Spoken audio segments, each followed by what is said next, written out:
दर्शकहरू नमस्कार। एबिसी वाचमा यहाँहरूलाई हार्दिक स्वागत छ। म अनन्त अनुराग। कहिलेकाहीँ हामी जस्ता पत्रकारहरू राष्ट्रका प्रमुख विषयहरू के हो भनेर खोज्दै जाँदा राजनीतिक दलको प्राथमिकतामा पर्ने तर देश र जनताको प्राथमिकतामा नपर्ने विषयवस्तुहरू पनि हुँदा रहेछन्। स्वाभाविक रूपमा मुलुक एउटा विशेष परिस्थितिको सामना गरिरहनु परेको छ। राजनीतिक छरिएको अवस्थामा छ। संसद, सरकार, न्यायालय र संसद बाहिर रहेका राजनीतिक दलहरू पनि विभक्त र छरिएको अवस्थामा देखिन्छ। राष्ट्रका सामु आन्तरिक रूपमा थुप्रै समस्याका चाङहरू पनि छन्। राजनीतिक दलहरू आफ्नो पार्टीको आन्तरिक लोकतन्त्र बलियो बनाउने काममा केन्द्रित हुनु ठिकै होला, तर राष्ट्र राष्ट्रियता सार्वभौमिकता माथि नै तरबार झुन्ड्याएर नेताहरू निष्पट रातमा सुते जस्तै गरिकन सुत्नु न देशको हितमा छ न जनताको हितमा छ। हो, म प्रसङ्ग कोट्याउँदैछु एमसीसी को। यिनै दलहरू हुन् एमसीसी ल्याउनका लागि हस्ताक्षर गरेका थिए सहमति पत्रमा। आज तिनै दलहरू हुन् यो एमसीसी पास गर्नुहुन्न भनेर आफ्नो फरक परिस्थितिमा फरक व्याख्या गरिरहेका छन्। आम जनताको सवाल चाहिँ के हो भने एमसीसी देशको लागि साँच्चीकै जन्जाल हो कि विकासको सञ्जाल हो? एमसीसी यो देशको लागि जन्जाल हो भने किन सहमति गरियो? यदि एमसीसी यो देशको लागि विकासको सञ्जाल हो भने यति किन गिजोलियो? यही होइन त हामीले खोजेको प्रश्नको उत्तर? राजनीतिक दलहरू एक तरिकाले व्याख्या गरिरहेका स्वतन्त्र बौद्धिक जमातले के भनिरहेका छन्? संवाद गर्नेछौँ। भू राजनीतिका जानकार राजनीतिक विश्लेषक देवेश झा हुनुहुन्छ। कार्यक्रममा उहाँलाई स्वागत गरौँ। देवेशजी, कार्यक्रममा स्वागत गर्न चाहन्छु। धन्यवाद। दलहरूको अहिलेको गतिविधि हेर्दा रमाइलो भइरहेछ तपाईँलाई? तपाईँले विषय प्रवेश गर्दा लगभग कुरा राखिसक्नुभयो। आफैले मागेर ल्याउँछन्, त्यसलाई गिजोलेर विवादास्पद बनाउँछन्। अनि टाउको दुखाइको विषय बनिसकेपछि अब निल्नु नओकल्नुको स्थितिमा पुर्याइसकेका छन्। एउटा सामान्य नेपालीको आँखाबाट हेरौँ न यसलाई। एउटा ती आम जनता जसलाई राजनीतिदेखि खासै चाहिँ मतलब छैन, आफ्नो जीविकोपार्जन गर्नलाई चाहिँ हातमुख जोड्ने काममा व्यस्त छन्, ती एउटा आम नेपालीको आँखाबाट चाहिँ हामी एमसीसीतिर फर्केर व्याख्या गरौँ। साँच्चीकै एउटा ती नेपालीको लागि यो एमसीसी जस्ता प्रोजेक्टहरू देशको लागि विकासकै सञ्जाल हो वा यो र त्यो बहानामा मुलुकलाई चपेटामा पार्ने यो जन्जाल हो के त? अनन्तजी, एमसीसी को बारेमा एउटा नेरेटिभ छ अहिले, इस्टेब्लिस्ड नेरेटिभ कि एमसीसी भनेको नेपालीको हितमा छैन। यो एउटा इस्टेब्लिस्ड नेरेटिभ भइसकेको छ। तपाईले सामाजिक सञ्जाललाई अध्ययन गर्ने हो भने त्यहाँ बहुसंख्यक टिप्पणी नकारात्मक छ। एमसीसी को बारेमा विश्लेषण गर्नको लागि तपाईले दुई तीनवटा घटनालाई अध्ययन गर्नुपर्ने आवश्यकता देख्दछु म। 2007 सालको परिवर्तनपछि तत्कालीन नेपाल सरकारले भारत सरकारलाई गौचर विमानस्थलको अपग्रेडेसन र काठमाडौँबाट हेटौडासम्मको सडक मार्ग निर्माण गरिदिने आग्रह गर्यो भारत सरकारले अनुदानको आधारमा गोचर विमानस्थललाई अन्तर्राष्ट्रिय स्तरको विमानस्थल बनाउँदै त्रिभुवन अन्तर्राष्ट्रिय विमानस्थलमा परिणत गर्ने र काठमाडौँदेखि भीमफेदी हुँदै हेटौडासम्म सडक जोड्ने परियोजनालाई स्वीकृति दियो। उनीहरूको बजेट व्यवस्थापन गर्नको लागि त्यसलाई भारतको प्लानिङ कमिसन मार्फत त्यसको डकुमेन्टेसन गराइयो र त्यो अनुदानमा थियो। सँगसँगै त्यो द्रुत गतिमा त्यो एकदम हाई स्पिड काम गर्नुपर्ने भएकोले र ब्रिटिस इन्डियाको समयमै दार्जिलिङ जोड्ने सडक र नैनीताल जोड्ने सडक अर्थात् कुमाउँ गढवालतर्फका सडकहरू नेपालको त्यो बन्ने सडक जस्तै हुने भएकोले भारतीय सेनासँग त्यसको अनुभव भएकोले त्यो भारतीय सेनाको जिम्मा लगाइयो, ठेक्कापट्टातिर नगएर। त्यसको आगो बलियो त्यसपछि काठमाडौँमा दुईटा कुरा भनेर प्लानिङ कमिसन मार्फत किन ल्यायो यो योजना, के नेपाल भारतको कुनै राज्य हो? त्यो त भारत सरकारले आफ्नो राज्यको लागि बनाउने प्लानिङ कमिसनको योजना जस्तो राखियो यसलाई, एउटा कुरा। अर्को, भारतीय सेना मार्फत किन बनाउन खोजेको, के भारतीय सेना नेपाल आउँदैछ? व्यापक विरोध भयो। तत्कालीन सरकार अलि बलियो सरकार थियो, उसले फोर्सफुली त्यो परियोजनाहरू सम्पन्न गराए। न त विमानस्थल मार्फत भारतीय सेना आएको छ, न हेटौडाको सडक भएर भारतीय सेना आयो। दोस्रो घटना म जोड्न चाहन्छु अरुण तेस्रोको। तपाईलाई स्मरण होला, पञ्चायतकालमै यो परियोजना प्रारम्भ गरिएको थियो। जापानी कम्पनीले यसको अध्ययन गर्यो अनि 400 समथिङ मेगावाटको यो योजना थियो। पछि खर्चिलो हुने भएकोले 210 मेगावाटमा झारियो।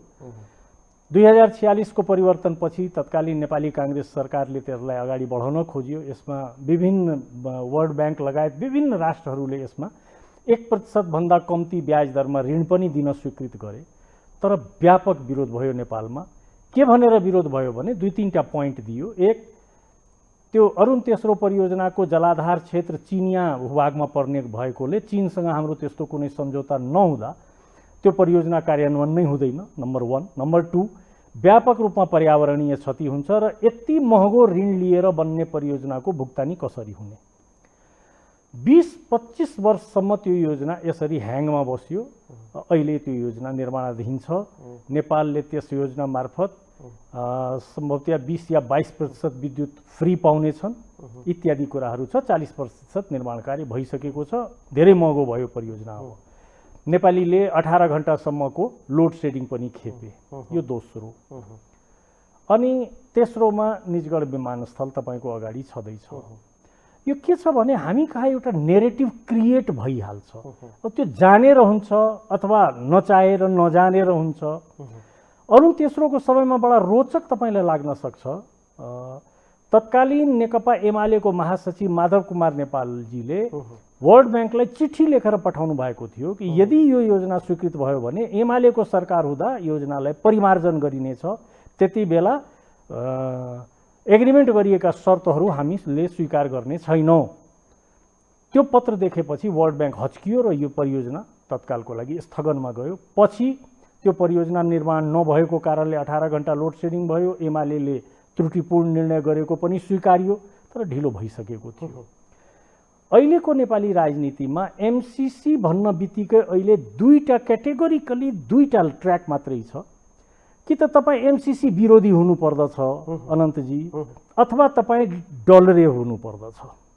डलरे अर्थात् यदि तपाईँले क्लियर कट एमसीसी को विरोध गरिरहनु भएको छैन भने तपाईँलाई डलरको सुविधा प्राप्त भएको छ। यो एउटा यस्तो खतरनाक नेरेटिभ क्रिएट भएको छ। केपी ओलीजीको समयमा, उहाँको सरकारको समयमा नेकपा एमालेले आन्तरिक रूपमा यसको अध्ययन गर्न समिति बनाएको थियो। अहिले फेरि हिजो सर्वदलीय बैठक मार्फत झलनाथ खनालजीको नेतृत्वमा 3 सदस्यीय समिति गठन गरिएको छ। प्रश्न के छ भने जनताले पाउने कुनै प्रकारको सुशासन आफ्नो प्रतिनिधि मार्फत प्राप्त गर्ने हो। जनताले पाउने तरिका त्यही हो। जनता आफै शासन सुशासन गर्दैन, प्रतिनिधि मार्फत गर्ने हो। जनताले भोट दिएको हो कांग्रेस, एमाले र माओवादीलाई प्रमुख रूपमा। जो दल अहिले विरुद्धमा खुलस्त रूपमा प्रस्तुत भएका छन् तिनको सङ्ख्या संसदमा नगर्ने छ। मतको प्रतिशतमा पनि हेर्ने हो भने कङ्ग्रेसलाई 36.5%, एमालेलाई 28% र माओवादीलाई 14% मत प्राप्त भएको छ र सम्भवतः आउने निर्वाचनमा पनि यही तीनवटा दल प्राथमिक चरणमा रहनेछन्, प्राथमिकतामा पर्नेछन्। र नेपाली जनताले भोट दिएर निर्वाचित गरेको प्रतिनिधि अनि त्यही प्रतिनिधिले मागेर ल्याएको एमसीसी आज विवादास्पद छ र एमसीसी को पक्षमा बोल्ने आँट गर्ने हिम्मत राजनीतिक कुनै पनि राजनीतिक दलले गर्न सकिरहेको छैन, नेपाली काङ्ग्रेस बाहेक। नेपाली काङ्ग्रेस मात्र खुलस्त रूपमा यसमा फेरि तपाईलाई एउटा प्रश्न पार्न आग्रह गरे प्लिज। एमसीसी सम्झौता नेपाल र भारत बीचको मात्रै सरकारको विषय आजको दिनमा मुलुकमा रहेन। नेपाल र अमेरिका बीच बाहेकको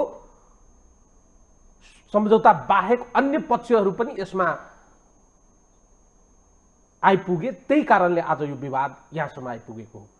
अदरवाइज अमेरिका र नेपाल बीच त थुप्रै प्रोजेक्टहरू सञ्चालनमा रहेका छन्, ती प्रोजेक्टहरूको बारेमा त कहिले विरोध भएनन्। एमसीसी अमेरिका र नेपाल बीचको मात्रै सरकारको विषय नभइदिँदा यो विषय गिजोलियो अथवा यो र त्यो बहानामा यसमा भारतको पनि केही अंशहरू देखिन्छ।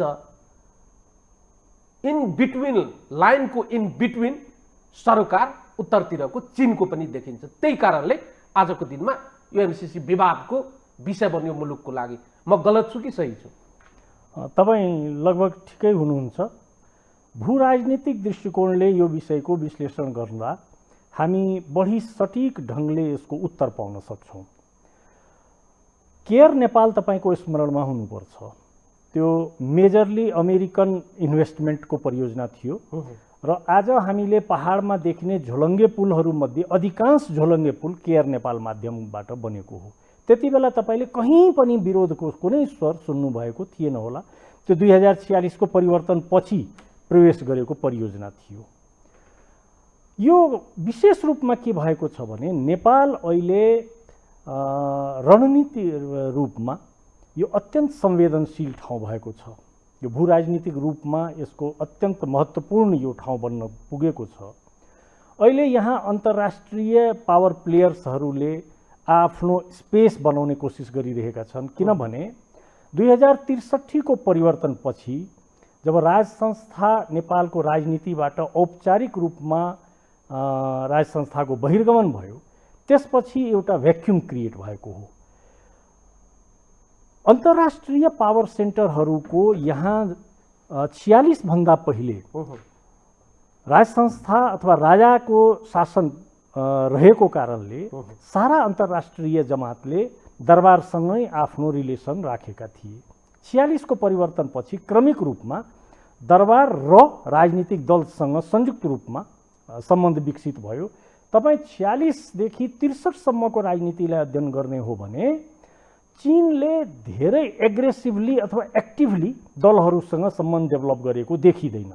ऊ अझ पनि दरबार कुनै न कुनै रूपमा नेपालको राजनीतिमा रहिरहेको हुँदा उसले त्यसैलाई ट्रस्टेड फ्रेन्डको रूपमा लिएको थियो। तर जब दरबारको बहिर्गमन भयो त्यसपछि चीनको ट्रस्टेड फ्रेन्डको भ्याक्युम चीनलाई क्रिएट भयो र चीनले त्यसपछि आफ्नो हात खुट्टा यहाँ चलाउने अलिकति बढी एक्टिभली स्पेस खोज्ने प्रयास गरे, जस क्रममा उसले नेपालमा कम्युनिस्टहरूसँग बढी हातेमालो गरे, एमाले माओवादीसँग मिले, त्यो एउटा पाटो भयो।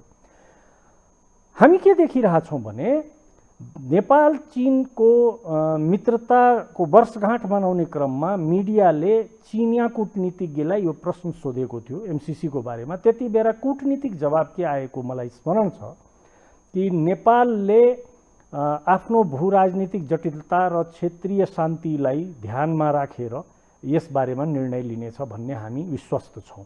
यो प्रष्ट रूपमा नेगेटिभ एन्सर थियो, निगेट गरेको थियो। भर्खर केही दिन अघि हामीले मिडियामै देख्यौँ, मिडियाले नै जानकारी गराएको हो कि चीनका एकजना कूटनीतिज्ञले विभिन्न दलका नेताहरूसँग भेट गरेर एमसीसीलाई सहमति नजनाइदिन आग्रह गरेका छन्। मलाई के लाग्छ भने चिनियाहरूको बुझाइमा यो एमसीसी विकास परियोजना मात्र नभएर स्ट्रेटेजिकली यो प्रवेश गरिएको विषय हो जस्तो उनको बुझाइ मलाई लागिरहेको छ र चीनले यसमा विलफुली आफ्नो एक्टिभ भूमिका अथवा निगेट गराउने प्रयास गरिरहेको हामी देखिरहेछौँ। यसमा अझ यसको प्रष्ट रूपमा यदि हामीले अध्ययन गर्यौँ भने कतिपय विषयमा अमेरिकन पक्षबाट अथवा एमसीसीका पक्षबाट पनि त्रुटिपूर्ण स्टेटमेन्ट्सहरू आएका हुन्। जस्तो सुरुमा तपाईको डोनाल्ड ट्रम्प प्रशासनका एकजना सहायक विदेश मन्त्रीले नेपालमै आएर यो इन्डो पेसिफिक स्ट्रेटेजीकै पार्ट हो भनिदिएको थिए। पछि अमेरिकन राजदूतले त्यो विषयको खण्डन पनि गरे र मिडियामा आएर यो कुरा होइन, त्यो इन्डियन पेसिफिक आइपिएसको होइन स्ट्रेटेजिकली इत्यादि कुराहरू राखे। अहिले आएर एउटा के छ भने नेरेटिभ क्रिएट भइसक्यो। जस्तो मैले भने नि अरुण तेस्रोको लागि नेरेटिभ क्रिएट भइसकेपछि 20औं वर्ष लाग्यो त्यसलाई क्लियर गर्न। अहिले अरुण तेस्रो फेरि बनिरहेछ। जस्तो हेटौडा काठमाडौँ सडक मार्ग बारेमा एउटा नेरेटिभ क्रिएट भइसकेको थियो, अब एमसीसीको बारेमा एउटा नेरेटिभ क्रिएट भइसकेको छ। यो नेरेटिभ बनाउनको लागि स्वाभाविक रूपमा यसमा उत्तरको चासो अलि बढी छ। उसको आफ्नो सफ्ट बेली भनेर तिब्बतलाई हामी भन्छौँ, त्यो नेपालको सीमासँग जोडिएको छ, त्यसैले उसले यसलाई सेन्सिटिभ रूपमा लिएको छ। तर एउटा कुरा के बुझ्नुपर्छ अनन्तजी, आजको तकनिकी डेभलपमेन्ट भइसकेको युगमा भौतिक प्रकारका युद्धको सम्भावना न्यून छ। आजको जमानामा 1 to 1 एकअर्काको अगाडि उभिएर गोली चलाउने, तोपको गोला दाग्ने जस्ता युद्ध अब हुने छैन। त्यसको समय समाप्त भइसक्यो। आजकल त अब तपाईको इन्टरनेट वारको जमाना छ। यति प्रकारका साधनहरू छन् कि कहीँ कतै कसैले फिजिकली एटेन्डेन्स गर्नै पर्दैन, स्वयं उपस्थित हुनै पर्दैन। तपाईँ जहाँ बसेर पनि जे पनि गरिदिन सक्नुहुन्छ। त्यसैले अब यसबारेमा जुन नेरेटिभ छ मैले राखेँ पुरा कि तपाईँ अहिले नेपालमा दुईटा कुरा मात्रै छ एमसीसीको बारेमा, कि त तपाईँ एमसीसीको विरोधी हुनुपर्छ अथवा तपाईँले डलर प्राप्त गरिसक्नु भएको छ। तपाईले दुईटा न्यारेटिभको कुरा एकदमै क्लियर रूपमा बताउनु भयो। फेरि पनि प्रश्न पार्नुहोस् त, एमसीसी यो देशमा आयो भने यो देशको सार्वभौमिकता, सार्वभौम सत्ता र स्वाधीनतामाथि प्रहार हुन्छ कि हुँदैन? एमसीसी मात्रै होइन, वर्तमान विश्व व्यवस्था यस प्रकारको छ कि सद्दाम हुसेनले चाहेर पनि कुवैत खान सकेन।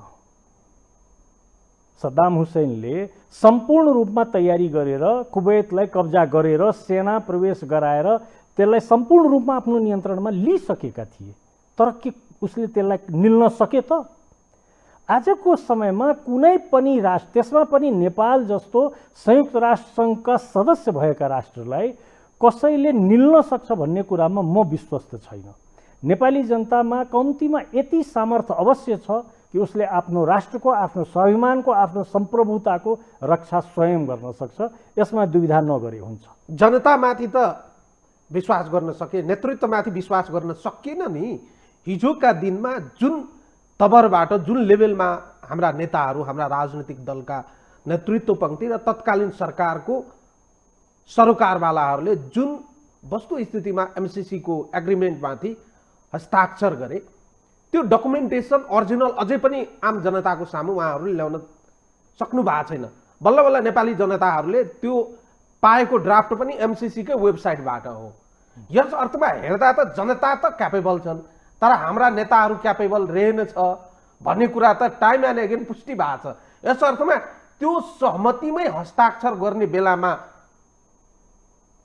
काइन्ड्स अफ मिस्टेक भएको हो कि वा त्यहाँ भेस्टेड इन्ट्रेस्ट भएका पार्टहरूलाई, व्यक्तिहरूलाई त्यसको पार्ट बनाइदिँदा ती व्यक्तिहरू नेपालभन्दा पनि अमेरिकाप्रति बढी चाहिँ सकारात्मक भइदिए कि, अथवा तपाईँले जुन शब्द प्रयोग गर्नुभयो विरोधीको जस्ट अपोनेन्ट डलर मनी भइदिए कि, डलरको सुविधा भोगी भइदिए कि भन्ने एङ्गलबाट त यसलाई हेर्न सकिन्छ नि। त्यसो भए अनन्तजी, निश्चित रूपमा हाम्रो राजनीतिक नेतृत्व कता कहीँ न कहीँ नैतिक रूपमा स्खलित भएको छ। यसमा इन्कार गर्न सकिँदैन। पहिले जस्तो दृढ चारित्रिक अवस्थामा आजको राजनीतिक नेतृत्व छैन। यसका विभिन्न पाटाहरू छन्, त्यो बहसको विषय हुन सक्छ। उनीहरूको आफ्नो बाध्यता पनि होला र छिटै सत्तामा पुग्ने सत्ताका खेलहरू इत्यादि कारणले त्यो अवस्था भइरहेको छ। एमसिसीको बारेमा स्टेटमेन्ट जारी गर्दा प्राय जसो नेताहरूमा मैले के देखिरहेको छु, कतिपयले चर्चाको विषय बनिरहनको लागि एमसिसीको बारेमा स्टेटमेन्ट दिइरहेछन्। कतिको स्थिति के छ भने आफूले गर्न नसकेपछि अरूले गर्न नदिने भन्ने दिशाबाट पनि त्यसमा काम गरिरहेका छन्। अर्थात् तपाईँ हेर्न सक्नुहुन्छ, एउटा दल आफू सत्तामा हुँदा एमसिसी पारित गराउन लाग्छ, त्यही दल प्रतिपक्षमा पुग्दा एमसिसीको बारेमा उदासीन भएको अवस्था हामी देख्छौँ। अब यो विचित्र प्रकारको मानसिकता यहाँ देखियो। अब यसलाई ग्राउन्ड रियालिटी भन्नुपर्छ अथवा हाम्रो नेताहरूमा आएको कमी कमजोरीको रूपमा लिनुपर्छ। तर सम्प्रभुताको स्रोत अथवा शक्ति जनता हुन्छ अनन्तजी। जनता स्थिर हो, जनता स्थायी हो, त्यो पर्मानेन्ट फोर्स हो। नेतृत्व त परिवर्तन भइरहने फोर्स हो, नेतृत्व त आउँछ जान्छ। एमसिसीको कुनै क्लज अथवा कुनै दफाले नेपालको अस्तित्वलाई नै समाप्त गरिदिन्छ भन्ने जतिको कमजोर हाम्रो राष्ट्रियता छ जस्तो मलाई लाग्दैन। तर इतिहासको कालखण्डमा केही यस्ता सम्झौताहरू भएका छन्, ती सम्झौतालाई हेर्दा त नेपाली जनता पनि हच्किने ठाउँहरू त छ। महाकाली सन्धिको कुरा होस् वा अन्य 1950 का सन्धि सम्झौताका कुराहरू हुन् वा कोशी सम्झौताका कुराहरू हुन्, यस्ता किसिमका सम्झौताहरू दीर्घकालीन असर पर्ने सम्झौताहरूले त कतै न कतै नेपालको सार्वभौमिकतामाथि घुमाउरो पाराले त हस्तक्षेप भएको घटनाक्रमबाट त सचेत हुनु त आवश्यक देखिन्छ। फेरि तपाईँ ठिक कुरा उठाउनु भयो, सचेत हुनु एकदम आवश्यक छ र नेपाली जनता सचेत छ। यसको प्रमाणको रूपमा म तपाईँलाई तिलाठीमा सीमा अतिक्रमण हुँदा भएको विरोध मात्रै होइन, झडपको कुरा गरौँ अथवा पशुपतिनगरमा भएका विरोधका कुराहरू अथवा झडपका कुराहरू, नेपाली जनताले आफ्नो स्वाभिमान, आफ्नो भूमिको रक्षाको लागि उत्सर्ग गर्न, जे पनि गर्नको लागि आफूलाई उत्सर्ग गर्न तयार छ। कुनै पनि बेला कसैले पनि अब यसमा आँखा नलगाए हुन्छ भन्ने मेसेज प्रष्ट रूपमा दिइसकेको छ। यो 1950 अथवा 1816 को समय होइन। त्यति बेला तपाईँको परिस्थिति भिन्न थियो।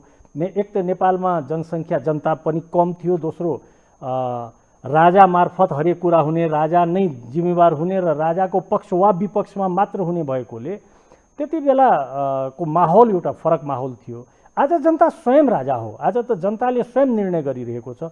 त्यसैले कुनै अमुक नेताले कहीँ कुनै सन्धि सम्झौतामा टेबलमा सिग्नेचर गरिदियो भन्दैमा यहाँ चाहिँ तख्ता पलट भइहाल्छ अथवा नेपालको भूमि सीमा मिचिदिन सक्छ कसैले भन्ने त्यो जमाना अब छैन, त्यो सम्भव हुँदैन। विश्व दुई ध्रुवमा जहिले पनि विभाजित रहेको स्थिति हो, हिजो पनि थियो, आज पनि छ।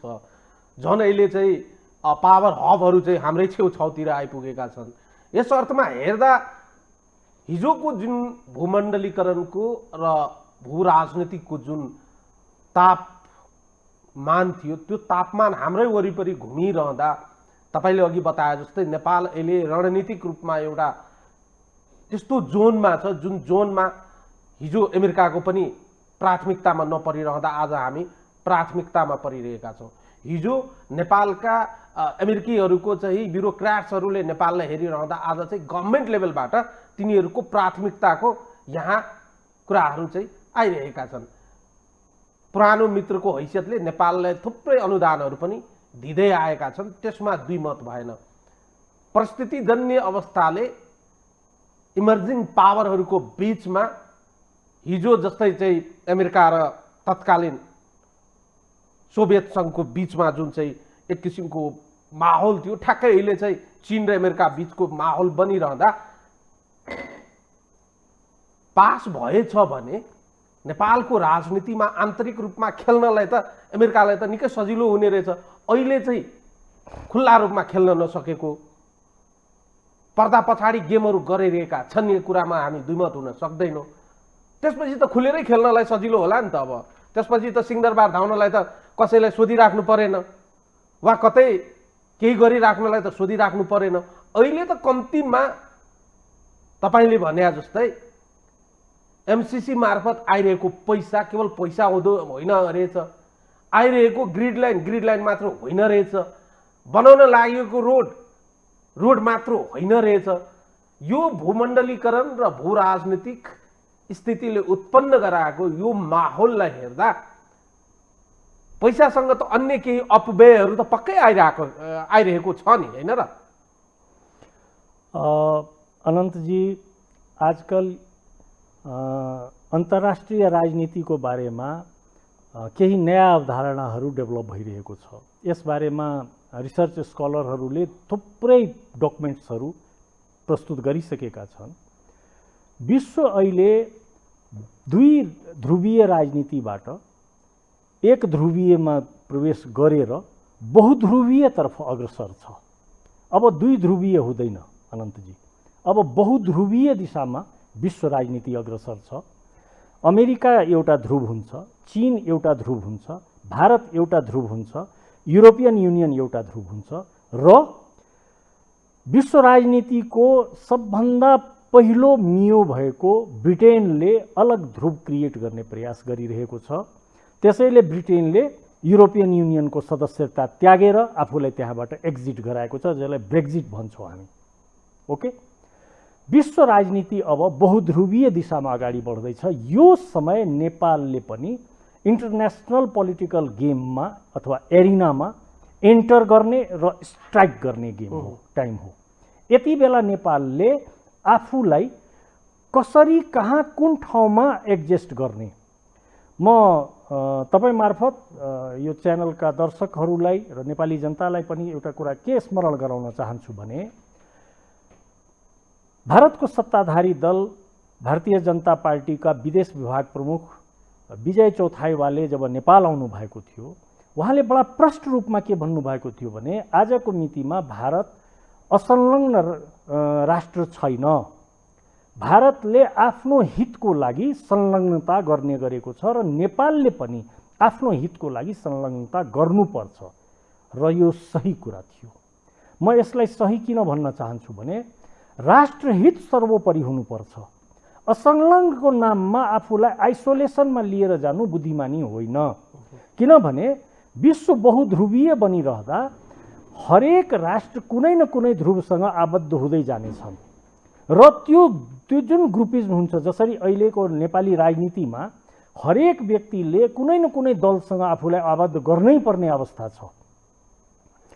कांग्रेससँग होस्, माओवादीसँग होस्, एमालेसँग होस्, माधव नेपालसँग होस् अथवा मधेस केन्द्रित दलका नेताहरूसँग होस्, कतै न कतै नभए त ग्रामीण समाज अथवा शहरी समाजमै विभिन्न प्रकारका दैनिक समस्याहरूको समाधान गर्न गाह्रो हुँदै गयो। तपाईँ यो भन्दै हुनुहुन्छ नेपालको जुन चाहिँ परराष्ट्रको जुन सिद्धान्त र बेस फाउन्डेसन छ नि, पञ्चशील र असंलग्न, अब चाहिँ अहिलेको मौजुदा स्थितिमा यो चाहिँ उपयुक्त छैन, अब हामी एलायन्समा जानै पर्दछ, त्यो एलायन्स चाहिँ हाम्रो राष्ट्रहितमा हाम्रो हितमा हुनुपर्दछ। हो, अहिलेको अवस्थामा फेरि त्यो पर्मानेन्ट एलायन्सको जमाना अब छैन अनन्तजी, किनभने मल्टिनेसनल जब यो बहुध्रुवीय विश्वमा हामी जब प्रवेश गर्छौँ हैन, बहुध्रुवीय विश्वमा प्रवेश गर्दा हरेक ध्रुव, हरेक पावर सेन्टरले आफ्नो तर्फबाट विभिन्न प्रकारका लेनदेनका कुराहरू अगाडि ल्याउने छन्। चाहे त्यो बिआरए होस्, चाहे इन्डो पेसिफिक स्ट्रेटेजी होस्, चाहे बिमस्टेक होस्, चाहे युरोपियन युनियनका तर्फबाट किन न कुरा होस्। ब्रिटेनको अहिले आउन बाँकी छ, किनभने अहिले ब्रिटेन त्यो आफ्नो ध्रुव क्रिएट गर्नको लागि मोस्ट फेभर्ड नेसन्सहरूसँग एलाइनमेन्ट गर्ने क्रममै यो भनिरहँदा तपाईँ एलाइनमेन्टको कुरा हुने बित्तिकै मिलिट्री एलाइनमेन्टको कुरालाई नकार्न सकिँदैन नि। अहिले त फरेन पोलिसी र इन्टरनेसनल जुन प्रकारको एलायन्सहरू छ, यो भन्ने बित्तिकै चाहिँ नन मिलिट्री एलायन्स त हुँदै होइन। यो हुन्छ, मिलिट्री एलायन्समा जानको लागि त फेरि मुलुक बलियो हुनु पर्यो। नो, म क्षमा चाहन्छु, प्रष्ट रूपमा नेपाल भन्न सक्छ कि हामी अन्य एलायन्समा सहभागी हुनेछौँ, हामी मिलिट्री एलायन्समा सहभागी हुँदैनौँ, किनभने हामी त्यस प्रकारको शक्तिशाली राष्ट्र अहिले हुन सकेका छैनौँ कि हामी कुनै प्रकारको युद्धमा कसैको पक्ष वा कसैको विपक्षमा जाउँ। र यस प्रकारका थुप्रै एलाइनमेन्ट्सहरू डेभलप भइरहेका छन्। चीनले BRI मार्फत डेभलप गरिरहेको एलाइनमेन्ट्सहरूमा मिलिट्री एलाइनमेन्ट्सको कुराहरू भइरहेको छैन। किनभने यो कुरा म किन भनिरहेको छु भने म तपाईँलाई विगत 2 वर्षदेखि कोभिड मार्फत भएको विश्व राजनीति अथवा विश्व अर्थतन्त्रतिर तपाईँको ध्यान आकर्षण गराउन चाहन्छु। समग्र विश्व राजनीति र विश्व अर्थतन्त्रलाई WHO ले गाइड गर्यो। विश्व स्वास्थ्य सङ्गठनले भनेको डाटा दिएको निर्देश सारा विश्वले फलो गर्नु पर्यो। आउने दिनमा शिक्षा नीति, स्वास्थ्य नीति, परराष्ट्र नीति लगायत विकास निर्माणका नीति, तपाईँको स्पेस पोलिसी, तपाईँको इन्टरनेटसँग जोडिएका कुराहरू, औद्योगिक प्रौद्योगिकीको कुराहरू, यी सब UN भित्र रहेका संस्थाहरू मार्फत गाइडेड हुनेछन्।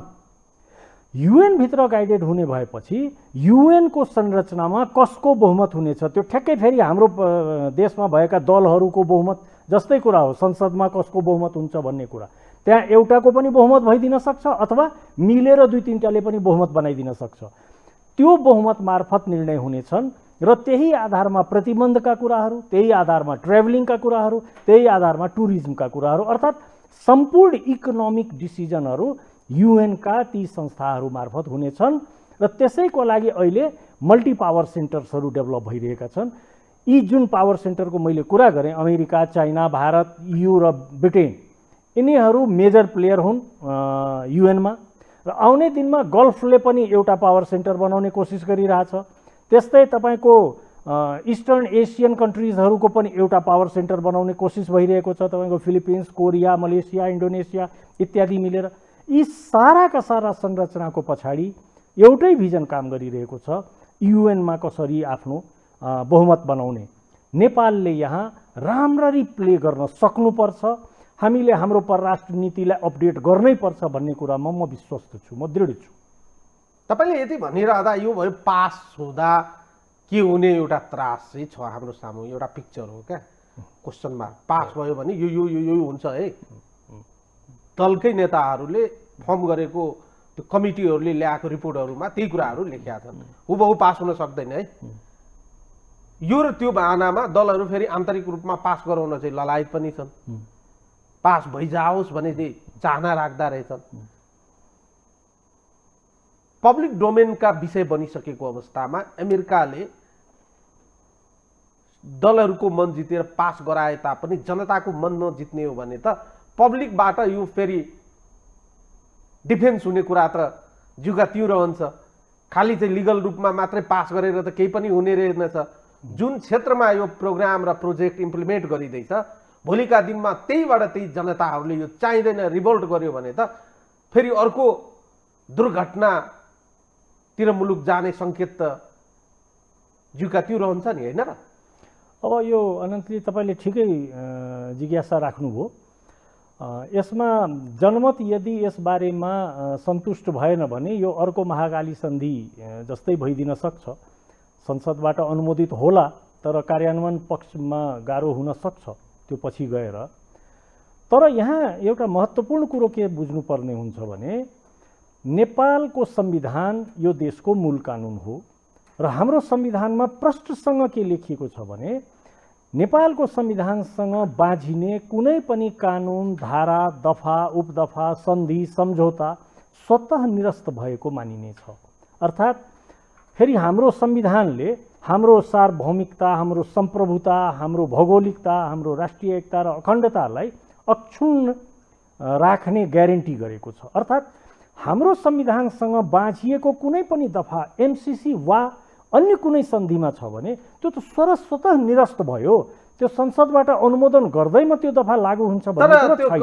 वकिलहरूको भनाइ के हो, अधिवक्ताहरूको, बौद्धिक जगतको भनाइ के हो भने MCC एग्रिमेन्टमा नेपालको संविधानसँग बाँझिएको अवस्थामा MCC को अन्तर्राष्ट्रिय कानुन लागू हुनेछ भने शब्दावलीले अलिक बढी कठोर बनाएको हो कि? त्यसको लागि हामीसँग हाम्रो सर्वोच्च अदालत छ जसले यसको व्याख्या एक लाइनमा गरिदिनेछन् र हाम्रो सर्वोच्च अदालतले गरेको व्याख्या हाम्रो देशमा, हाम्रो भूमिमा लागू हुनेछ। यो कुरामा प्रष्ट हुनुपर्छ। एकछिनको लागि सोच्नुहोस्, यति किचुलो भइसक्यो, यति गिजोलिसक्यौँ हामीले।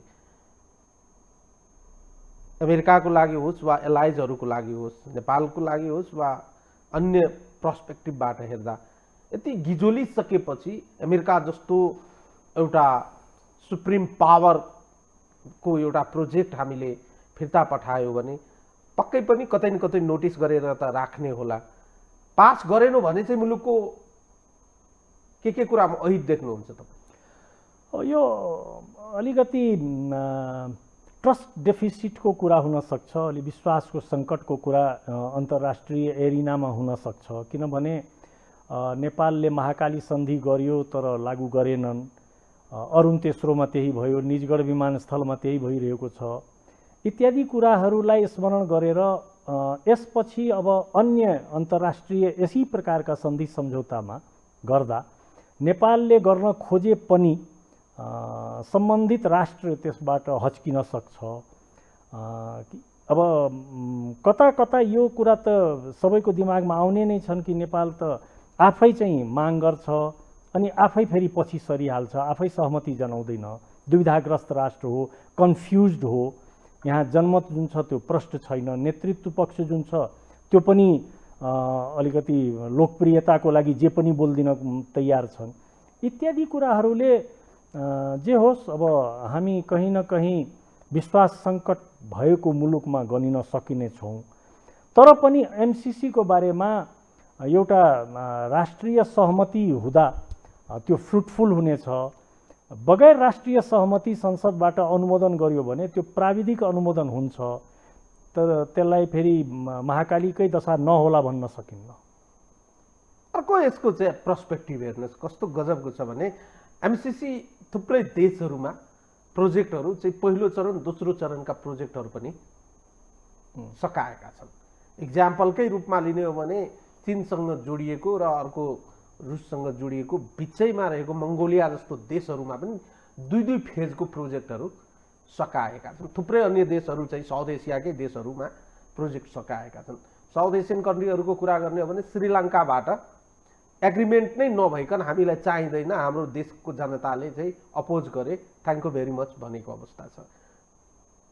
हामीले एमसिसीको परिणाम जुन अहिलेसम्म देखिएको छ नि विश्वभरि, त्यो परिणामलाई हामीले चाहिँ रेफरेन्सको रूपमा लिइरहेका छैनौँ। अहिले हामीले एमसिसी आयो भने अनुमानलाई चाहिँ रेफरेन्सको रूपमा लिइराखेका छौँ। ठ्याक्कै स्थिति त्यहीँनिर हो हामी पुगेको। अनन्तजी, नेपाली राजनीतिमा लामो समयदेखि राष्ट्रवाद एउटा नेरेटिभ हो र नेपाली राष्ट्रवादको बेस आधार भनेको त्रास। नेपाली जनतालाई त्रसित बनाएर राष्ट्रवाद नामको एउटा नेरेटिभ यहाँ दिने गरिएको छ धेरै पहिलेदेखि। यो अहिले भर्खर भएको जस्तो छैन। तपाईँ नेपालमा सुरुदेखि राष्ट्रवादको बारेमा तपाईँले अध्ययन गर्ने हो भने नेपाली राष्ट्रवाद जहिले पनि आफू चाहिँ सिद्धिन लागेको, आफूलाई जोगाउनुपर्छ भन्ने कुरा नै नेपाली राष्ट्रवाद बन्दै आएको छ। एमसिसी पनि त्यही धरापमा परेको छ अहिले। अब यो एमसिसी पनि त्यही नेपाललाई खतरा हो भन्ने जुन राष्ट्रवाद हो त्यही राष्ट्रवादी सोचबाट अहिले डेराइभ भइरहेको छ। यो एमसिसी पनि त्यसैको धरापमा यो परिसकेको छ। अब यसबाट कसरी सुरक्षित अवतरण गराइनेछ भन्ने कुरा अझ मलाई लाग्छ केही दिनभित्र हेर्नुपर्ने हुन्छ। जहाँसम्म अमेरिकनहरूको कुरो छ, उनीहरूको लागि अब नेपाल नै सबै कुरो हो भन्ने कुरो छैन जस्तो मलाई लाग्छ। यो मेरो व्यक्तिगत बुझाइ हो, किनभने मैले विश्लेषण गर्दा अलि तथ्याङ्कगत आधारमा बुझ्ने कोसिस गर्छु। चीनलाई घेर्नको लागि अमेरिकाले रणनीतिक रूपमा यदि गर्ने हो भने उसले भौतिक रूपमा बोर्डरमा उभिएर चीनलाई घेर्ने हो भन्ने कुरो छैन। चीनको सीमा 14वटा देशसँग जोडिएको छ। नेपाल चीनसँग जोडिने अन्य सीमाहरूमध्ये सबभन्दा दुरूह, सबभन्दा कष्टकर सीमामा पर्छ हिमालयको कारणले गर्दा। हिमालयको कारणले गर्दा यस्तो दुरूह सीमामा अमेरिकन सैनिकहरूले आएर चिनिया सैनिकको अगाडि राइफल तानेर बस्छ भन्ने कुरा मेरो बुझाइमा मैले यो कन्भिन्स हुन सक्ने अवस्थामा देख्दिनँ। किनभने आजकल अब सेटेलाइट वारको जमानामा पुगिसकेको छ विश्व। इन्टरनेटबाट वार हुन्छ। कुनै महासागरमा उभिएको समुद्री तोपले त्यहाँबाट हानेको मिजाइल 5000 किलोमिटर तय गरेर ध्वस्त गरिदिन सक्छ। त्यस्तो अवस्थामा तिब्बतको बोर्डरमा त्यो मनाङ मुस्ताङमा उभिएर अमेरिकन सेनाले केही गर्ला भन्ने कुरामा मैले बुझ्न सकेको छैन। तथापि मैले भने नि यो अब धरापमा परिसकेको अवस्थामा छ। अब यसबाट कसरी निकाल्छन् हाम्रा राजनीतिक नेतृत्वले यसबारेमा निर्णय लिनुपर्ने हो। उनीहरूको मनमा तपाईँले ठिकै भन्नुभयो, उनीहरूको मनमा त पास गर्ने कुरो नै छ। आखिर यसको विरोधमा को छ प्रमुख राजनीतिक दलहरूमध्ये? म त एकजनालाई पनि देख्दिनँ। नेपाली कङ्ग्रेस प्रस्तावक नै हो। ओलीजीको समयमा महरा सभामुख हुँदा र अहिलेको अग्नि सापकोटाजी सभामुख हुँदा, दुवैजना सभामुख हुँदा ओलीजी यस कुराले असन्तुष्ट हुनुहुन्थ्यो कि एमसिसीको प्रस्ताव सदनमा टेबुल गरिएन। माओवादी अध्यक्षको बारेमा प्रधानमन्त्री प्रचण्डले शेरबहादुर देउवाले प्रष्टै भन्नुभएछ कि हामी दुवैजनाले लिखित प्रतिबद्धता जनाएका छौँ। प्रचण्डले खण्डन के कति गर्नुभयो त्यो तपाईँलाई थाहै छ। यदि उहाँको चित्त बुझेको छैन भने उहाँले प्रधानमन्त्रीको विरुद्धमा कुरा गरे भइहाल्थ्यो, तर त्यो त भएको छैन, सरकारमै हुनुहुन्छ। हिजोको बैठकमा पनि माओवादीले यो एमसिसी चाहिँदैन भन्ने कुरोमा गएको छैन। त कङ्ग्रेस समर्थनमै छ, माओवादी समर्थनमै छ, एमाले समर्थनमै छ। अब यही तीनवटालाई फेरि भोट दिने जनता पनि छँदैछन्। जनताले पछिल्लो चुनावमा पनि यिनलाई नै भोट दिए, अर्को चुनावमा पनि यिनलाई नै भोट दिन्छन्।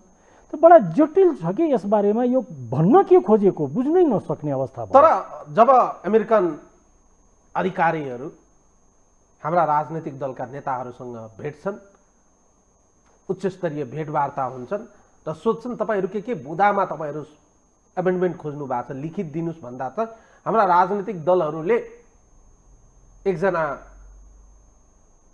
ठुलै परराष्ट्र विज्ञसँग मेरो अन्तरङ्ग कुरा हुँदा उहाँले भन्नुभएको थियो मलाई, अनन्तजी हाम्रा राजनीतिक दलहरू बन्द कोठाभित्र ठुल्ठुला अधिकारीहरू बीच भेट्दा चाहिँ अमेरिकनहरूको प्रश्नको उत्तर दिन सक्दैनन् र भन्छन् we are not looking for a amendment, we are looking for a political commitment. अब बताइदिनुहोस् मलाई यो एमेन्डमेन्ट चाहिँ पब्लिक कन्जम्पसनमा बताइदिने आम जनताका बिचमा होइन, हामीले यसमा संशोधन नगरिकन चाहिँ हुन्न है भन्ने। तर भित्री बस्दा त पोलिटिकल कमिटमेन्ट खोज्दा रहेछन् जसको लागि लिखित आवश्यकता पनि रहेनछ। यहाँ त डबल स्ट्यान्डर्डको गेम राजनैतिक दलहरू आफैसँग खेलिरहेको जस्तो देखिँदैन? अनन्तजी, तपाईँले जुन आफ्नो परराष्ट्र विज्ञसँग भएको कुरा यहाँ राख्नुभयो, अलिकति म पनि त्यो कुरासँग मैले पनि बुझेको छु। त्यो कुरा एकजना पूर्व प्रधानमन्त्रीले अमेरिकन कूटनीतिज्ञहरूको प्रश्नको जवाबमा यही एमेन्डमेन्टको बारेमा प्रश्न सोद्धा उहाँले केही जवाब नै दिनुभएको थिएन। त्यो कुरा मैले पनि सुनेको छु, मैले पनि बुझेको छु। यो कुरा यो ठिकै हो। हाम्रा यी नेताहरूले एमसिसीको बारेमा अमेरिकनहरूसँग अथवा एमसिसीका पदाधिकारीहरूसँग कुरा हुँदा के विषयमा एमेन्डमेन्ट चाहियो भन्ने कुरा अहिलेसम्म भनेका छैनन्। यो कुरा सही हो। अब पब्लिक कन्जम्पसनको जुन कुरा तपाईँले गर्नुभयो, अब निर्वाचन अगाडि आइरहेको छ। अहिले अब स्थानीय निर्वाचन त औपचारिक रूपमै गर्नुपर्ने कुरा आइसक्यो। बाँकी निर्वाचनहरू पनि गरिएनन् भने 1 वर्ष छ, गरियो भने त्यो पनि अब हुने स्थितिमा छ। हेर्नुहोस् अनन्तजी, देशभित्र डेभलपमेन्टमा खासै कुनै फड्को मार्न सकेको अवस्था छैन। त्यस अवस्थामा नेताहरूले नेपाली जनतालाई भौतिक अथवा मानसिक रूपमा सीमा पार लिएर जान खोजेको हुन्छ जहिले पनि। भौतिक रूपमा अर्थात् विदेश गइदिउन् नेपाली जनताहरू, अधिक से अधिक नेपाली जनता विदेश गइदिउन्, मतदाता यहाँ हुँदैनन् भने थोरै मतदाताले मत खसालेर निर्वाचन सजिलै जित्न सकिन्छ। जो भौतिक रूपमा विदेश जाँदैनन् तिनलाई लिम्पियाधुरा पुर्याइदिउँ, लिपुलेक पुर्याइदिउँ अथवा एमसिसीमा पुर्याइदिउँ। मतलब नेपालभित्रको डेभलपमेन्टको विषय, नेपाली जनताले पाउने सेवा सुविधाको विषय आगामी चुनावमा बहसको मुद्दा नबनोस् भनेर पनि यी विषयहरू उठान गर्ने चलन छ। पछिल्लो निर्वाचनमा भारत विरोधी राष्ट्रवाद एउटा मुद्दा थियो। अब हरेक निर्वाचनमा त्यही त मुद्दा हुन सक्दैन। यो निर्वाचनमा पनि त कुनै एउटा मुद्दा चाहिन्छ, भइरहेछ। दलहरू जनतामा फ्रस्ट्रेसन क्रिएट गराएर त्यो फ्रस्ट्रेसनका बीचमा चाहिँ आफ्नो चाहिँ बेनिफिट खोजिरहेका छन्। सर्भिस डेलिभर गर्न नसक्ने अवस्था भएपछि अब जस्तो पानीमा चिनी घोल्नुभयो भने, विज्ञानको कुरा गर्ने हो भने, सामान्य तापमानमा एउटा निश्चित सीमा पुगेपछि त्यसपछि चिनी घोल्ने अवस्था रहँदैन। त्यसपछि तपाईँले पानी तताउँदै जानुभयो भने केही हदसम्म चिनी थपिन्छ, तर त्यो पनि एउटा निश्चित सीमा पुगेपछि त्यो पनि समाप्त हुन्छ। त्यो त्यसपछि जे गरे पनि त्यसमा जाँदैन। हाम्रो यी नेताहरू सेचुरेसनमा पुगिसके, उनीहरूसँग भएका विचार, सिद्धान्त, कार्यक्रम त्यो सबै सेचुरेटेड भइसके। त्यसैको परिणाम हामी अहिले महाधिवेशनहरू मार्फत युवा पुस्ताको जुन एउटा मतलब उभार जुन हामी देखिरहेछौँ होइन, एमालेमा खासै इम्प्याक्ट गर्न सकेनन्। त्यहाँ ओलीजीको धेरै ठुलो छवि भएको कारणले राष्ट्रिय प्रजातन्त्र पार्टीमा प्रष्टै देखियो। राष्ट्रिय प्रजातन्त्र पार्टीको महाधिवेशनबाट हौसिएका युवाहरूले थोर बहुत काङ्ग्रेसमा पनि त्यसको इम्प्याक्ट हाने। वास्तवमा त फर्स्ट राउन्डमा त प्रचण्ड देउवाको विरुद्धमा बहुमत त भएकै हो, अर्थात् परिवर्तनको पक्षमा बहुमत भएको। त्यो परिवर्तनको पक्षमा भएको बहुमतको पछाडि पनि यी नेताहरूप्रतिको असन्तुष्टि नै पोखिएको हो। त्यसलाई त्यसरी नै बुझ्नुपर्छ। र अब हामी आउने दिनमा यसपटक जहाँ भएको छैन 5 वर्ष या 4 वर्षपछि त्यहाँ पनि अब हामी परिवर्तन देख्नेछौँ। यो सबैको कारण के छ भने माओवादीको गणतन्त्र, काङ्ग्रेसको संसदीय व्यवस्था, एमालेको लोकतन्त्र र मधेस केन्द्रित दलहरूको संघीयता फुलफिल भइसकेको छ। संघीयताको बारेमा सीमाङ्कनको विवाद मात्रै छ, संघीयता त भइसक्यो। अर्थात् मुद्दा एड्रेस भइसके, प्रमुख रूपमा संविधान सभासँगै उठेका मुद्दा सबै पुरा भइसके। नयाँ मुद्दा कायम भएको छैन। नयाँ मुद्दा यिनीहरूसँग दिने क्षमता सम्भवतया अब छैन। मलाई लाग्छ अब हिन्दू धर्मको अनुसार 75 कटेर सन्यासमा पुग्नुपर्ने अवस्था हुन्छ। लगभग सबै नेता त त्यहाँ पुगिसकेका छन्। अब जसले 75 पछि सन्यास लिँदैन त्यसको त्यही आँसु झार्दै बहिर्गमन पनि हामी देखिरहेछौँ। युवा पुस्तालाई जिम्मा दियो भने नयाँ एजेन्डाहरू आउँछन्, नयाँ विषयहरू आउँछन्। आजको युवाको डिमान्ड त अहिलेका नेताहरूलाई थाहै छैनन्, कुरै बुझ्न सक्दैनन्। त्यसैले यो जति यो हामी देखिरहेछौँ नि प्रष्ट बोल्न नसक्ने। अझै मैले देखेँ चिलीमा 35 वर्षका भर्खरका युवा केटा राष्ट्रपतिमा निर्वाचित भएको छ। भिजन छ, कार्यक्रम छ, केही गर्ने आँट छ, केही दिन सक्ने क्षमता छ। अब यी बेचारा बुढो भइसके, अब रेस्ट गरे हुन्थ्यो नि, विश्राम लिए हुन्थ्यो, बरु आफ्नो अनुभवबाट राष्ट्रलाई लाभान्वित गराए हुन्थ्यो, त्यो बढी फ्रुटफुल हुन्थ्यो। नभए त हामी यही देखिरहनेछौँ। म 2-3वटा प्रश्न अझै गर्छु तपाईँलाई। कस्तो स्थितिमा आइपुग्यो भने हामी दुई थरीको माइन्डसेटले काम गरिरहेको देखिन्छ। तपाईँले बडो प्रष्टताका साथ अगाडि बढाउनु, एउटा विरोधी माइन्डसेट, एउटा चाहिँ डलरमनी माइन्डसेट। पोलिटिकल पार्टिजहरूको एङ्गलबाट हेर्दा एउटा पोलिटिकल पार्टिज यो पास गराएर अमेरिकाको नजरमा हिरो हुन खोजिरहेको देखिन्छ। एउटा पोलिटिकल पार्टिज त्यो भित्र पनि अवसर खोजिरहेका छन्, पास त गराऊ त्यसपछि मैले जाने छु तिमीहरूलाई। अब यो दुईटै अवसरको खोजीमा बसेका व्यापारीहरूले व्यापार गर्दा त लेनदेन त केही न पक्कै गर्ला। यो आन्तरिक राजनीतिको प्रतिफल जुन प्रकारले अहिले हामीले समीकरण देखिरहेका छौँ, यो समीकरण पनि नेचुरल समीकरण नभइदिएको कारणले बढी गिजोलिएको हो। अनन्तजी, पछिल्लो निर्वाचनको म्यान्डेट के थियो हामी स्मरण गर्नुपर्छ। अहिले तपाईँ विश्वको कुनै पनि राष्ट्रको राजनीति हेर्ने हो भने सी जिनपिङले आफ्नो नेसनल काङ्ग्रेसबाट प्राप्त म्यान्डेटलाई लागू गरिरहेको छ। त्यसबाट उसको विश्वमा लोकप्रियता छ वा छैन, मिडियामा उसको प्रशंसा छ वा गाली गरिरहेको छसँग उसको कुनै लेनादेना छैन। भारतीय जनता पार्टीले आफ्नो चुनावमा पाएको म्यान्डेट भन्दा पहिले उसले दिएका वचनहरू पुरा गरिरहेका छन्। राम मन्दिर निर्माण भइरहेको छ, उसले भनेका कुराहरू इम्प्लिमेन्ट गरिरहेका छन्। त्यसको पक्षमा मिडिया छ अथवा सामाजिक सञ्जालमा त्यसको गाली दिइरहेछसँग उसको कुनै लेनादेना छैन, किनभने वचनबद्धता त्यही थियो। अमेरिकामा त्यही छ, इङ्ल्यान्डमा त्यही छ, विश्वको हर देशमा त्यही भइरहेको छ। नेपालमा स्थिति के छ भने पछिल्लो निर्वाचनको म्यान्डेट के विषयमा भएको थियो भन्ने एमाले र माओवादीले मिलेर एउटा पार्टी बनाउँछन् र 5 वर्षसम्म स्थिर सरकार दिन्छन्। आज त्यो छैन। कांग्रेसको लागि म्यान्डेट के थियो भने प्रतिपक्षमा बसेर 5 वर्ष उसले विपक्षीको भूमिका निभाउनेछन्, जबकि उसले स्याडो गभर्नमेन्टको भूमिका निभायो सुरुदेखि नै। केपी ओलीको सरकार हुँदा पनि शेयर होल्डर भएरै बसेको हो नेपाली कांग्रेस। यो कटु सत्य हो। आजको मितिमा आएर हामी गठबन्धन सरकार देखिरहेछौँ। त्यो कस्तो गठबन्धन सरकार हो भने सर्वोच्च अदालतले बनाइदिएको एउटा गठबन्धन सरकार। त्यसको फैसलाको बारेमा अहिले छलफल बहस नगरौँ।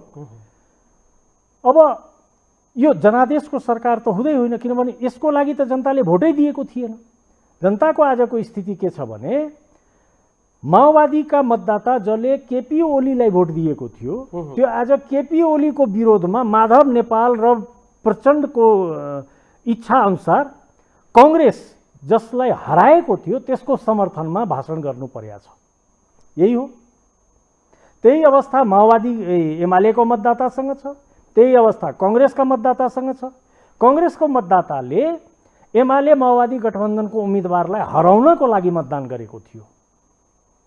आज त्यही कांग्रेसको मतदातालाई माओवादीको त्यो आफैले हराउन खोजेको उम्मेदवारको पक्षमा वकालत गर्नु पर्या छ। यो कस्तो विचित्रको छ स्थिति कि जनताको जनादेश यो थियो, यो थिएन। जनादेश विपरीत जब काम सुरु हुन्छ त्यो काम प्राविधिक हुन्छ, टेक्निकल हुन्छ। त्यो यसरी नै त्यो कहीं की ईंट कहीं का रोड़ा, भानुमती ने कुनबा जोड़ा, त्यो त्यही हुन्छ के। अनि यो जोडजाड गरेर बनाइएको सरकारका परिणाम अथवा बनाइएको राजनीतिक अवस्था, सरकार मात्रै होइन राजनीतिक अवस्था, यसको परिणाम के हो भने जुन हामी देखिरहेछौँ। मन र मत दुइटै विभाजित भएपछि र गलत ठाउँमा जोड्न खोजेपछि त्यसले ल्याउने प्रतिफल त पक्कै पनि हितकर नहुने कुरा त प्राय निश्चित नै छ नि, हैन र? जनादेश भङ्ग गर्ने कुरा हो भने जसले जनादेश दिएको छ त्यही फेरि पुग्नुपर्छ। जनादेशको राइट त जनतासँग छ। तपाईले कता चाहिँ ड्राइभ गर्नुभयो भने दलहरू यो र त्यो बहानामा केही समय एमसीसी एस्केप गर्न पाए हुन्थ्यो र अमेरिकाले पनि त्यो संकेत गरेको हो, अथवा नेपाली पक्षले एमसीसी नेक्स्ट जनादेशसम्मको लागि होल्ड गरौँ भन्ने स्थितिमा पुग्ने अवस्था हो। त्यसो भए सही हो। यो स्थिति के छ भने यदि चुनाव 1-1.5 वर्ष अथवा थोरै अझ लम्बिन सक्छ भने जसरी पनि एमसीसी पारित गरौँ 1-1.5 वर्षमा जनताको याददाश्त कमजोर छ, बिर्सिनेछ। यदि चुनाव नजिकमा छ भने एमसीसीलाई छुने काम चलाउने काम नगरौँ, किनभने यो ठुलो वितण्डाको स्थिति हुन्छ। यसैमा अब राष्ट्रवादका सारा नारा यसैमा डिपेन्डेन्ट हुनेछन्। त्यसैले यो अरिङ्गालको उसमा ढुङ्गा नहानौँ भनेर, यो नदुखेको टाउको डोरीले बेरेर नदुखाउने काम गरौँ भनेर अहिले सबै राजनीतिक दलहरूले कुनै न कुनै बहाना, कुनै न कुनै तरिकाले, अब यो अहिले जुन हिजो 3 सदस्यीय जुन एउटा अध्ययन समिति गठन भएको छ, त्यो टाइम लिङ्गर गर्नु बाहेक त्यो समितिको अन्य कुनै काम छैन। त्यसले कुन प्रकारको सेटिस्फ्याक्सन दिनेछ? जब एमसीसीले क्लियर कट भनिसक्यो कि नेपाललाई चाहियो कि चाहिएन त्यो क्लियर मात्र गरोस्, नो एमेन्डमेन्ट, त्यो त आइसकेको छ नि त। नो एमेन्डमेन्ट भन्ने कुरा आइसकेपछि यस नोमा मात्रै जाने हो। यहाँ त के छ भने यस नोमा पनि गइरहेको छैन, एमेन्डमेन्ट के विषयमा चाहियो त्यो पनि औपचारिक रूपमा भनिरहेको छैन। यो बडा अनौठो छ कि बडा विचित्रको कुरो छ। दलहरू निर्वाचन केन्द्रित भएको देखिन्छ। आज मात्रै 2-3 जना नेताहरूको कुराहरू हामीले सुन्यौँ पब्लिक फोरमबाट। माधव कुमार नेपाल भन्दै हुनुहुन्छ सत्तामा समझदारी परेपछि मात्रै एमसीसी अगाडि बढाउनु पर्दछ, विशुद्ध आर्थिक सहयोग मात्रै बनोस् भन्ने हाम्रो कामना हो, नेपालको सार्वभौम सत्तासँग जोडिने, छिमेकीहरूसँग असर गर्ने नहोस् भनिरहेका छन्। अर्कोतर्फ डाक्टर बाबुराम भट्टराई भन्दै हुनुहुन्छ एमसीसीको बारेमा साझा धारणा बनाऊ, नभए मौजुदा गठबन्धन भत्काउने खेल सुरु हुन्छ। कतै न कतै यो डर त छ नि मुलुकको राजनीति, आन्तरिक राजनीतिमा एमसीसीले भत्काउने र बनाउने पनि लाकत राख्दो रहेछ। भत्काउने र बनाउने खेलमा कुर्सी जोडिएको छ, त्यो कुर्सी बचाउने चक्करमा राजनीतिक दलहरू संसदमा लैजाने र त्यहाँ पनि अर्को चाहिँ ताण्डव देखाउने सम्भावनाको आकलन गर्न सकिन्छ। अनन्तजी, म तपाईँलाई एउटा रोचक कुरा बताउँ। यो एमसीसी सम्बन्धित विषय प्रवेश भएपछि 70,000 भन्दा बढी कमेन्ट गरिएको थियो सामाजिक सञ्जालमा। तपाईँलाई लाग्छ नेपालमा 70,000 भन्दा बढी मान्छेले, व्यक्तिले एमसीसी सम्झौता पढेको होला कि त्यो सम्भव छ? मलाई लाग्दैन। त किन कमेन्ट गरे? कसरी, कहाँबाट आए त्यो 70,000 भन्दा बढी कमेन्ट? कसरी भए? स्वाभाविक छ त्यो फेब्रिकेटेड हुन्।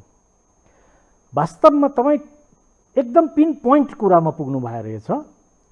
अहिलेको यो सत्ता गठबन्धन अर्को चुनावसम्म रहने अथवा नेपाली कांग्रेस सत्ता गठबन्धनबाट निस्केर एक्लै चुनाव लड्ने, एमसीसी पास गराउनु पछाडिको सत्ता गठबन्धनको मूल बहस यो हो।